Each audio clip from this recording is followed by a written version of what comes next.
নমস্কার বন্ধুরা, বিশ্ব ইতিহাসের দিকে আমরা যদি তাকাই তাহলে দেখতে পাবো সেখানে যুগে যুগে আবির্ভাব ঘটেছে মহান ব্যক্তিদের। আর এই মহান ব্যক্তিদের ছোটবেলা থেকে এবং যতদিন পর্যন্ত তাহারা পৃথিবীতে ছিলেন তাদের যে কর্ম তা আমাদেরকে বারে বারে ভাবায়, আমাদেরকে শিক্ষা দেয়।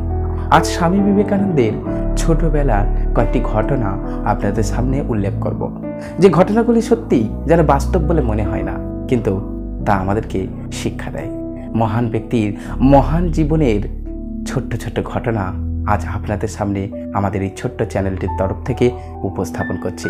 যদি ভালো লাগে চ্যানেলটিকে সাবস্ক্রাইব করে দেবেন এবং লাইক ও কমেন্ট করে দেবেন।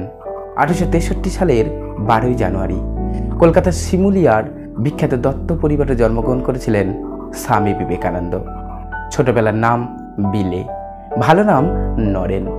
নরেনের পিতা ছিলেন একজন উকিল, নাম বিশ্বনাথ দত্ত।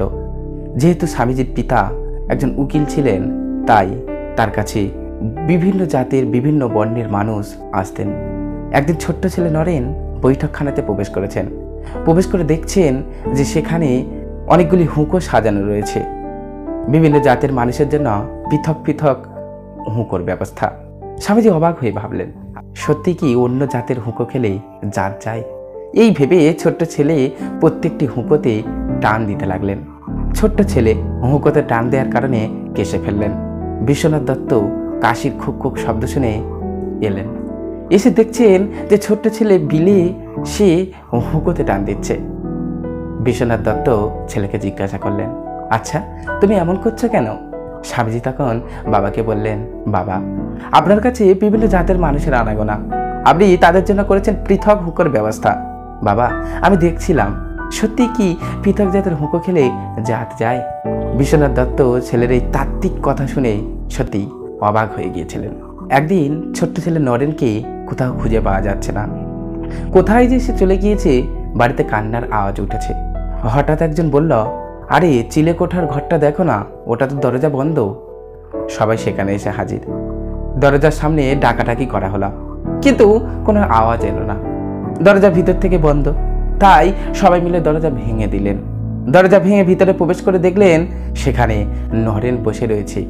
ঘরের মধ্যে পর্যাপ্ত আলো নেই, আধো আলো অন্ধকারের মধ্যে নরেন বসে রয়েছেন। তার সামনে রাম সীতার একটি মূর্তি। স্বামীজির মা স্বামীজিকে জড়িয়ে ধরলেন। হ্যাঁ রে, তোর কোনো ক্ষতি হয়নি তো? সত্যি। স্বামীজি অবাক হয়ে হাসলেন। সত্যি তো, অন্য জগৎ থেকে আবার তাকে বাস্তব জগতে ফিরে আসতে হলো। স্বামী বিবেকানন্দ ছোটবেলায় ধ্যান করতে খুবই ভালোবাসতেন। একদিন তিনি তার সমস্ত বন্ধুদের নিয়ে একটি অপরিচ্ছন্ন বাগানে ধ্যান খেলা খেলছেন। সবাই ধ্যানে ব্যস্ত। ঠিক এমন সময় ফোঁস ফোঁস আওয়াজ শোনা গেল। সবাই চোখ খুললেন, খুলে দেখলেন একটা বিষাক্ত সাপ। সবাই যে যার মতো পালিয়ে গেল, কিন্তু বিলে, ছোট্ট ছেলে বিলে তখনও কিন্তু ধ্যানে মগ্ন। অনেকেই এসেছেন, তারা দূর থেকে দেখতে লাগলেন কি হয়। নরেনের সামনে একটি বিষাক্ত কেউটে সাপ।